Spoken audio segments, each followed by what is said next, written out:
اعوذ باللہ من الشیطان الرجیم بسم اللہ الرحمن الرحیم۔ لائف ویو ود اسرار قریشی کی ایک اور نشست کے ساتھ میں حاضر ہوں۔ اللہ پاک مجھے اچھی بات عطا فرمائے اور اس بات کو آپ تک اچھے طریقے سے پہنچانے کی توفیق عطا فرمائے، آمین۔ جب میں نے یہ یوٹیوب کی ویڈیوز کا سلسلہ شروع کیا لائف ویو ود اسرار قریشی کا، تو بہت شروع میں ایک ویڈیو میں نے ایک میاں مبارک صاحب کا تذکرہ کیا تھا، اور اس حوالے سے کیا تھا کہ جتنا اچھا اور جتنا گہرا انہوں نے علامہ اقبال کو سمجھا، مطالعہ کیا، ظاہر ہے برسوں مطالعہ کیا، اور جتنا اچھا انہوں نے سمجھا شاید کم لوگ سمجھ پائے ہیں۔ حالانکہ بظاہر وہ بڑے عالم فاضل آدمی نہیں تھے، بڑے ڈگریاں نہیں رکھتے تھے، بلکہ کوئی بھی ڈگری نہیں رکھتے تھے، اور ان کا شعبہ بھی مختلف تھا۔ وہ بنیادی طور پر ایک آٹو مکینک تھے، اور اس میں انہوں نے بڑی ایکسلنس اچیو کی، اپنا کام کیا، بڑا اچھا کام کیا، بڑی عزت پائی ماشاءاللہ۔ پچھلے ہفتے میاں صاحب اس دنیا سے رخصت ہو گئے۔ انا للہ و انا الیہ راجعون۔ جانا تو ہم سب کو ہے، وقت ہم سب کا مقرر ہے۔ بہرحال کچھ لوگوں کے جانے کی کمی اس دنیا میں یقیناً پیدا ہوتی ہے، اور میاں مبارک یقیناً ان شخصیات میں سے ہیں۔ زندگی کے اگر میں میری ان سے بڑی ایک لمبی ملاقات ہے، یوں کہہ لیجئے تقریباً میرا ان کا تعارف کوئی 1986 میں ہوا تھا، تو اس لحاظ سے تقریباً 34 سال میری ان سے ملاقات رہی ہے۔ کبھی بیچ میں وقفے آ گئے، کبھی میری چونکہ ظاہر ہے ذرا ٹریولنگ ٹائپ جاب ہے، تو بیچ میں وقفے آتے رہے ہیں، ذرا لمبے وقفے بھی رہے ہیں، لیکن کبھی محبت میں کمی نہیں ہوئی ان کی جانب سے۔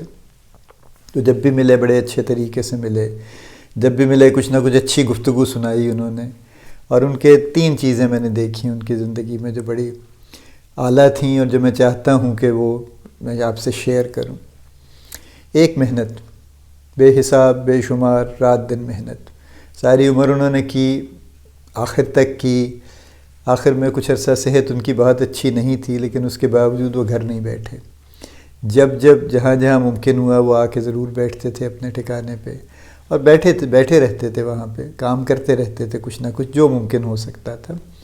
Obviously there was a time کہ جہاں پہ انہیں ضرورت بھی نہیں تھی اب کوئی ہاتھ سے کام کرنے کی، لیکن بہرحال جو کام بھی وہ کر سکتے تھے، اور اس کے علاوہ پھر ظاہر ہے ان کے پاس ایک بہت بڑا علم کا ایک ذخیرہ تھا جس سے وہ لوگوں کو کچھ نہ کچھ سکھاتے رہتے تھے۔ سو محنت، شدید محنت۔ دوسرا، انہوں نے علامہ اقبال کو بہت سمجھنے کی کوشش کی۔ ان کا فارسی کلام پڑھا، جو کہ فارسی ان کو نہیں آتی تھی، لیکن انہوں نے ترجمے کے ساتھ اردو ترجمے کے ساتھ اس کو پڑھا، پھر اس کو سمجھا۔ بہت بے شمار شعر ان کو یاد تھے علامہ صاحب کے، اردو کے بھی فارسی کے بھی، اور ان کی جس طرح سے وہ تشریح کرتے تھے تو بات سمجھ آتی تھی۔ میں نے تو پہلے بھی کہا تھا کہ میں نے علامہ اقبال کو اگر تھوڑا بہت کچھ سمجھا تو وہ ان کے وجہ سے سمجھا اور ان کے ذریعے سے سمجھا ہے۔ بہت سے ادبی لوگ ان کے بڑے اچھے بڑے نام تھے جو ان کو جانتے تھے، ان کے پاس آتے جاتے رہتے تھے، ان سے بہت سے موضوعات پہ گفتگو کرتے رہتے تھے۔ اس میں صحافی بھی تھے، کسی زمانے کے بڑے صحافی، ریاض بٹالوی قسم کے، اور بڑے نام، اور بڑے ہمارے دانشور امجد اسلام امجد صاحب جیسے، یہ بھی لوگ تھے جن کا ان کے پاس آنا جانا تھا۔ دوسری چیز علامہ اقبال کی کہ کلام کو سمجھنا، علامہ اقبال کے کلام کی روح کو سمجھنا، اس پہ انہوں نے بڑا وقت لگایا، بڑی محنت کی، اور بہت اس پہ انہوں نے حاصل بھی کیا یقیناً۔ اور تیسری چیز جو ان کی زندگی میں بہت مکمل اور مستقل طور پر چلتی تھی وہ عشق رسول صلی اللہ علیہ وسلم تھا۔ بہت مرتبہ ہوا ہے کہ کوئی بات ہوئی اور انہوں نے کوئی بات کی، اور کبھی یہ نہیں ہوا کہ حضور صلی اللہ علیہ وسلم کا ذکر آیا ہو اور ان کی آنکھیں نم نہ ہوئی ہوں۔ ایک بہت گہرا عشق کا واسطہ انہوں نے نبی پاک صلی اللہ علیہ وسلم کے ساتھ رکھا، ساری عمر رکھا، جب سے میں نے ان کو دیکھا، ایسے ہی دیکھا۔ ایک چھوٹا سا واقعہ وہ خود ہی سناتے تھے کہ وہ اپنی اہلیہ کے ساتھ گئے عمرہ کرنے، اور کوئی بہت زیادہ انہوں نے عمرے حج وج نہیں کیے انہوں نے کوئی، لیکن واسطہ تعلق بہت گہرا، بڑی نسبت گہری۔ گئے تو وہاں پہ وہ جیسے ہوتا ہے وہاں پہ مدینہ منورہ میں کہ خواتین کو اس طرح سے لبرلی روضہ رسول پہ تو سامنے سے تو وہ نہیں جا سکتی، لیکن ان کو ایک پچھلے دروازے سے ان کو بیک سائڈ کی طرف ان کو دن کے کچھ اوقات میں لے کے جاتے ہیں. سارا وقت مرد تو 24 گھنٹے جب چاہے وہاں جا سکتے ہیں. تو اسی طرح کا کچھ تھا. تو وہ اپنی اہلیہ کو جب واپس لینے کے لیے گئے ادھر سے، تو کوئی ایک اور خاتون تھی وہاں آئی ہوئی جو کہ اسلامیات کی لیکچرر بھی تھیں، آبویسلی کوئی انہوں نے ماسٹرز وغیرہ کیا ہوا تھا اسلامک اسٹڈیز میں، اور وہ بڑی شکایت کر رہی تھیں انتظامات کی کہ یہ بڑی زیادتی ہے اور ہمیں نہیں دیکھنے دیتے، اور کیوں صرف مردوں کو اجازت ہے اور کیوں خواتین کو اجازت نہیں ہے، اور وغیرہ وغیرہ وغیرہ. بڑی ناخوش تھیں بقول ان کے.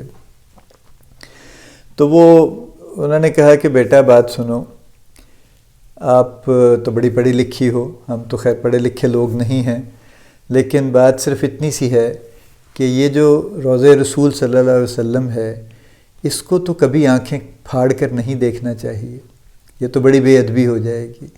اس کو تو بس آنکھیں آدھی کھول کر اور آنکھوں میں آنسو بھر کر اس طرح دیکھنا چاہیے کہ بس دھندلا سا ہی نظر آئے. اتنی ہی ہماری ہمت ہے اور اتنی ہی ہماری حیثیت ہے کہ ہم اس کو دیکھ سکیں، اس سے زیادہ ہماری حیثیت نہیں ہے. یہ بڑی بات ہے، بہت بہت بڑی بات ہے. یقیناً وہ جیسے ہونا چاہیے تھا اس خاتون پہ بڑا اثر ہوا، اور اس نے فوراً اپنی غلطی کہہ لیجیے، یا اس نے فوراً یہ کہا کہ آپ نے مجھے جو بات بتائی ہے وہ بڑی ایسی ہے جو میں شاید کبھی نہ سوچ سکتی. یہ عشق کی بات ہے بنیادی طور پر. ورنہ میں نے دیکھا ہے اور بڑا افسوس بھی کیا ہے اس بات کے اوپر کہ لوگ جاتے ہیں روضہ رسول صلی اللہ علیہ وسلم کے بالکل سامنے سے گزرتے ہیں اور ویڈیو بناتے ہوئے گزرتے ہیں اور فون پہ گفتگو کرتے ہوئے گزرتے ہیں، اور انہیں یہی ان کے خیال میں بڑی بات ہے کہ وہ وہاں پہنچ گئے ہیں اور دنیا پہ نشر کر رہے ہیں کہ دیکھیں جناب میں روضہ رسول صلی اللہ علیہ وسلم کے سامنے سے گزر رہا ہوں. ظاہر ہے یہ اس پہ جتنے بھی اعتراض کرنے وہ کم ہے اس بات کے اوپر. شدید اعتراض والی یہ بات ہے. عشق رسول صلی اللہ علیہ وسلم واقعی یہ تقاضا کرتا ہے کہ ادب سے سر جھکا کے آنکھیں نیچی کر کے گزریں وہاں سے. یہ ویڈیوز اور یہ گفتگو اور یہ رنگ ٹونز اور یہ سارا کچھ جو وہاں چل رہا ہوتا ہے، یہ بہت ہی افسوس کی بات ہے. بہرحال میاں صاحب اس دنیا سے رخصت ہو گئے اپنی تمام تر اچھائیوں کے ساتھ، اور ہمارے لیے ایک مثال چھوڑ گئے. دیکھیے ہر جانے والے کا افسوس تو یقیناً ہوتا ہے، ایک تعلق ختم ہو جاتا ہے. You are looking forward to meeting somebody کہ اچھا آج ملتے ہیں کل ملتے ہیں، اور کچھ نہ کچھ انتظار میں آپ ہوتے ہیں کہ ملیں گے تو اچھا لگے گا. لیکن بہرحال دس از لائف، اور ہم سب اسی قطار میں کھڑے ہیں، آگے پیچھے کہیں نہ کہیں سبھی کو چلے جانا ہے. لیکن افسوس کے ساتھ ساتھ جو ایک اور اہم بات ہے وہ یہ ہے کہ جو انہوں نے کر لیا اس سے انسپائر کتنے لوگ ہوں گے. یقیناً ہونا چاہیے لوگوں کو. پبلک پرسن نہیں تھے میاں صاحب کہ جیسے بہت مشہور لوگ ہوتے ہیں نا، جو ٹی وی پہ ریڈیو پہ اخباروں میں جن کا تذکرہ چل رہا ہوتا ہے. اپنے حلقے میں وہ بہت جانے جاتے تھے، لیکن اس حلقے سے باہر لوگ ان کو نہیں جانتے تھے زیادہ. تو بہت لوگ شاید اس طرح سے ان کو نہیں جانتے because he was not a public figure as such.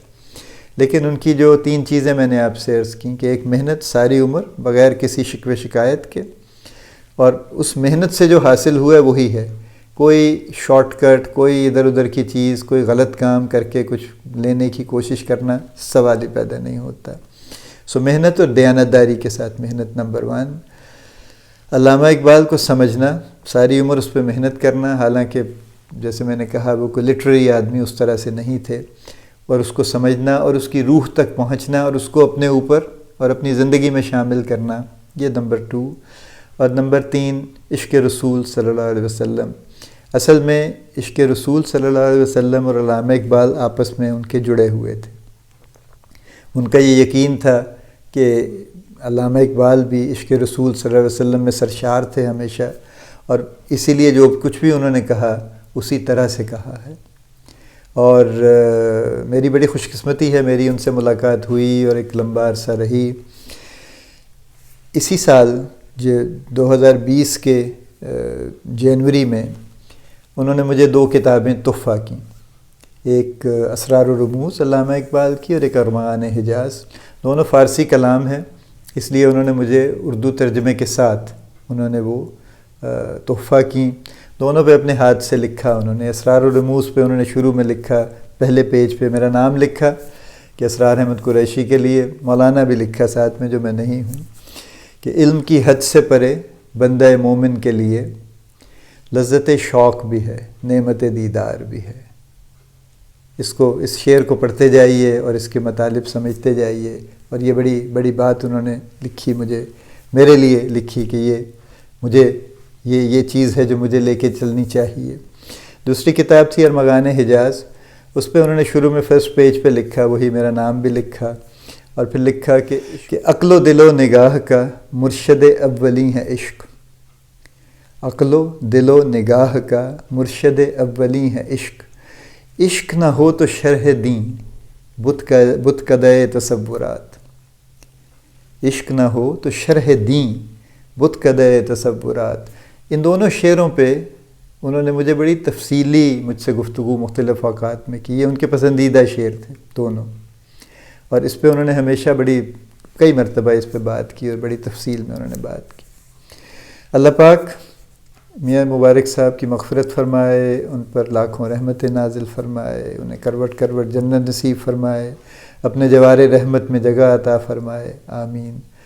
ہمیں توفیق دے کہ ہم جو اچھا کام وہ کرتے تھے ہم اس سے انسپائر ہوں، اس سے ہم اپنا راستہ تلاش کریں اور اچھی طرف چلیں، آمین۔ اللہ پاک آپ کا حامی و ناصر ہو، ہم سب کا حامی و ناصر ہو، آمین۔